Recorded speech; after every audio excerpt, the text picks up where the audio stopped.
somebody like, yeah, nah, you cussed, and I'm like, nah, I did. So yeah, I get that a lot too, though. Okay. Hey, what I wanted to ask, I listened to a lot of older school hip hop, the golden age of hip hop. Okay. I don't know if you do too much hip hop, but it is something that I go back with. And I'm going to actually be turning 40 this week, so that kind of gives you an idea of the guys that I'm referring to. But I listened to, your Big Daddy Kanes, your Rakims, even LL to a degree. But I was just noticing that a lot of guys didn't use a lot of profanity in their lyrics, and they were very successful. They still were just, had the same level of street credibility. Yeah. And I didn't get the sense, because they, at that time they weren't getting radio play anyway. Yeah. So I don't feel like people were necessarily not doing it just to avoid the parental advisory sticker or whatever. I just got the feeling like these guys could just rap without excessive profanity. Yeah. So I was wondering, as that relates to you, did you set out to be a clean comedian, to make your own lane in the game, or is it just kind of a function of how you conduct yourself on a day-to-day basis? Yeah, you know what? I mean, I've always been one of those guys, man. It could be funny without cussing. So in that regard, I don't cuss on a daily basis, and so it wouldn't make any sense for me to get on stage and cuss. I think the big picture is, man, in terms of branding yourself. So that's my answer. But in terms of branding yourself as a comedian, you could do a lot more by being a comedian that's clean or doesn't cuss than you can by your set predicated on cussing. So it's no knock against comedians that do cuss, because I do like people like the Dave Chappelle and things like that. But if we compare a Dave Chappelle to, let's say, like a Public Enemy, they're kind of similar in that they have an element of social consciousness. There may be a cuss word every once in a while, but Dave Chappelle's funny. It's not predicated on the cuss word. Or, Public Enemy's flair wasn't predicated on cuss words. It was just pure content. So I think, when you look at any type of artistry, if they do cuss, if you extract their cuss words, you're still going to see the talent there. And so that, and I think, I grew up in that era of rap. I'm 34 years old. So you're a couple years older than me, but, I grew up as a Public Enemy, and groups to that nature. And I think, prior to that, man, that was before corporate interests took over, so. Right. So, then it was that, and then that was the 90s when Black consciousness was huge, man. So different times. Huh? Right.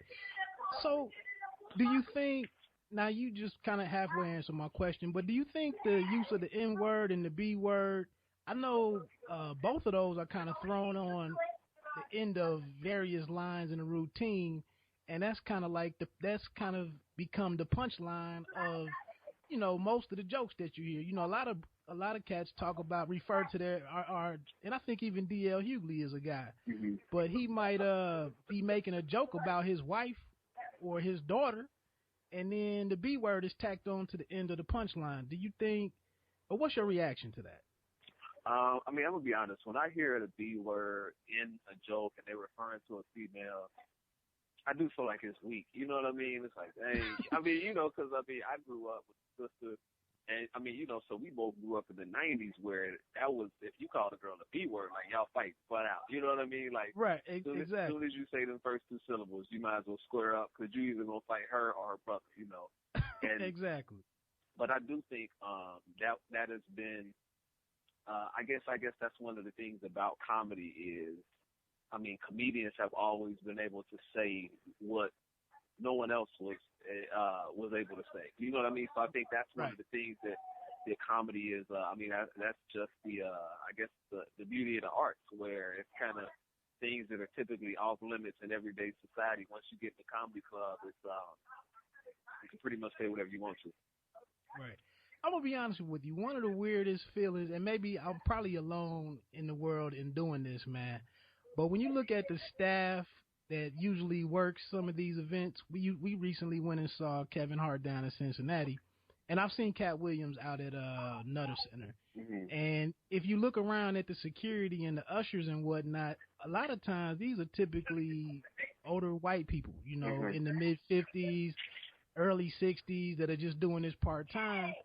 And I always take a snapshot and see us 10,000 or 5,000 or 500 pretty much black people laughing at these, laughing uncontrollably at this at these jokes with, that are laden or laced with the N word and the B word. And sometimes I just wonder how to, if that usher goes home and talks to their family about it, what's the reflection of us as a community, from that?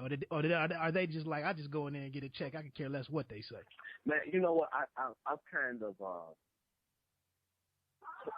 toyed with that thought, from a couple of times. And okay, so what was it? I want to say like maybe around September, October, I did a college show at Georgetown University in Kentucky. Okay. So it was kind of just like really small crowd, maybe about 40 people. So after I did my set, sometimes I just say, hey, I want to ask you a question. So somebody asked a question. I want to say it was about the N word and how do I feel about, quote unquote, like the black people that represent us in front of white people, does it make us look bad? And I'm gonna be honest with you, my thing is I don't subscribe to that belief that one black person represents us as a whole, because let's say if you have the one ignorant black person, right, and they're around a group of white people, if that white person is stupid enough to think that this one black person represents all of us, 9 times out of 10 they already thought that already, and it just kind of reinforced that belief. So right, when I'm at a comedy show and you hear a comedian use a B word or the N word, now there are some times when it could be excessive and it's just awkward for everybody, But I mean, right. For the most part, I just feel like as black people, man, we had to be so conscious, walk on eggshells around everybody, be it white people, yada yada yada, where it waters down the message. And I feel like, in my joke, there's a time I do use the N word, and it's referring to my uncle's book, Okay. And there are some times that I do feel like the N word is maybe the only word that you can use to accurately describe a person, place, or a thing at that particular time. So if that's how you feel, go ahead and use it. Right. But that being said, at the same time, I do feel like it's a balance, though. Right. And that's what I think that's what I'm getting at in hip hop, and as far as with comedians, is just that it seems like nowadays we just don't see that balance out there anymore. I was mentioning it.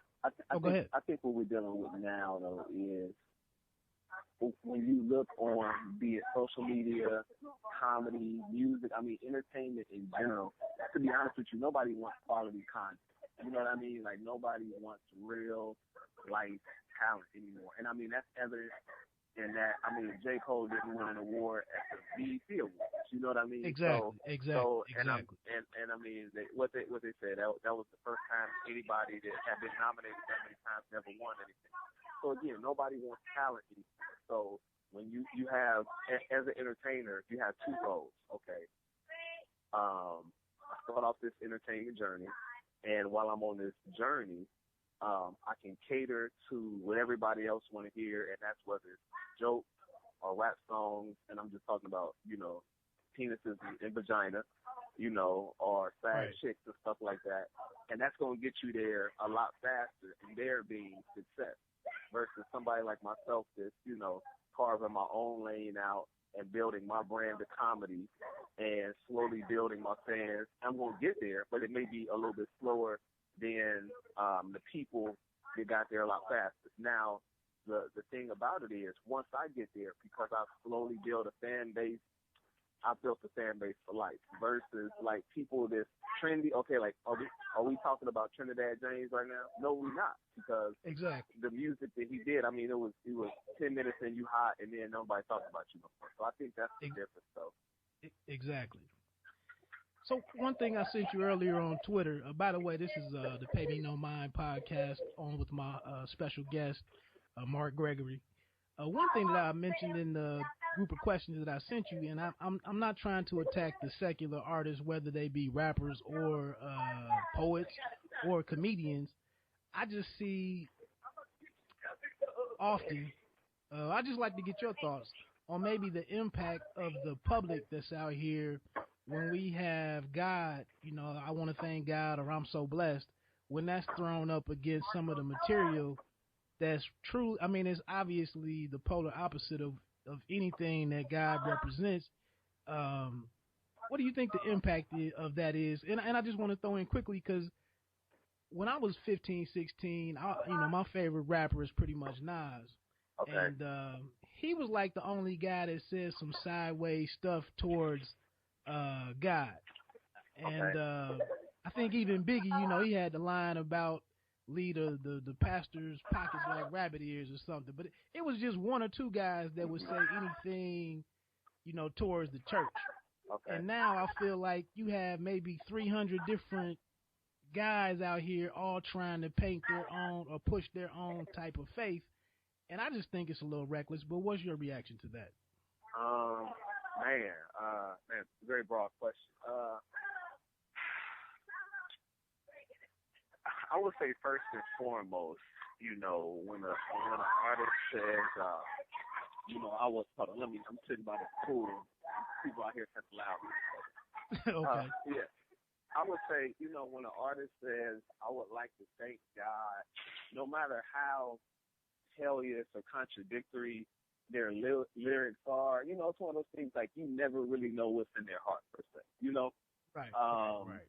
Yeah, so I think that's the answer to that. But again, man, it's kind of one of those things where, the Bible says, what profit a man to gain the whole world and lose his soul, So as I grow in entertainment, like I always understood that scripture, but I kind of see it like as a reality even more, where you see people or, I don't think it's one of those things where, you go to the sell your soul box or store, and you sell it. But no, you see it in constantly compromising and doing things that you said you would never do to get things that you want, And once you do that, of course you're going to get on stage and say things like Hov says, I am a God, or, just the fact that you call yourself Jehovah. I think that pretty much, right. says, yeah, you don't have to go no further than that, Right.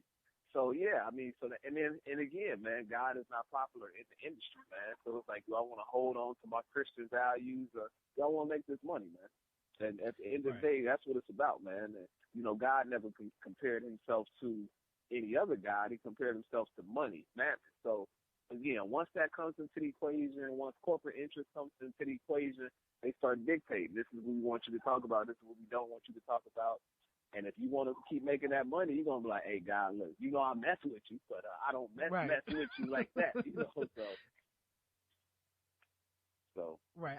I think it's a very personal thing, and I try not to let these guys. I try not to let that really offend me. I'm just grateful I came up, like you said earlier. I'm grateful that I had that balance early on, where you did have a PE and an NWA. Yeah. And you might have had Too Short. I'm just glad I came up, and even the early. I always credit Puffy. I've been at odds with him on different things throughout the years, but Puffy would give you the club music and the Big Willie stuff and the platinum and all that. But on the backside, he would also help, a Mary J. Blige put out an album about love. Yeah. Or Faith Evans, she had a lot of slow songs. 112 had some ballads. So, back in the day, in the 90s, late 90s and early 2000s, it was that balance in the game a little bit that we've kind of seen go away. Right, yeah. So that's my thought on that.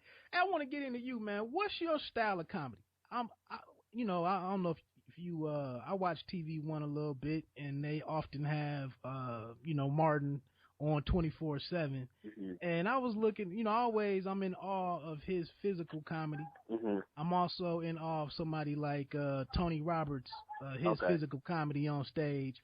Are you into I didn't get to see you do any physical stuff or a lot of it, but there's a storytelling or just making some humor or pointing out some humor about random life examples. What's Mark Gregory's style? Man, you know what, man? My style is almost like four, maybe I would say about three or four different styles that are in play during my set. So my style is definitely physical.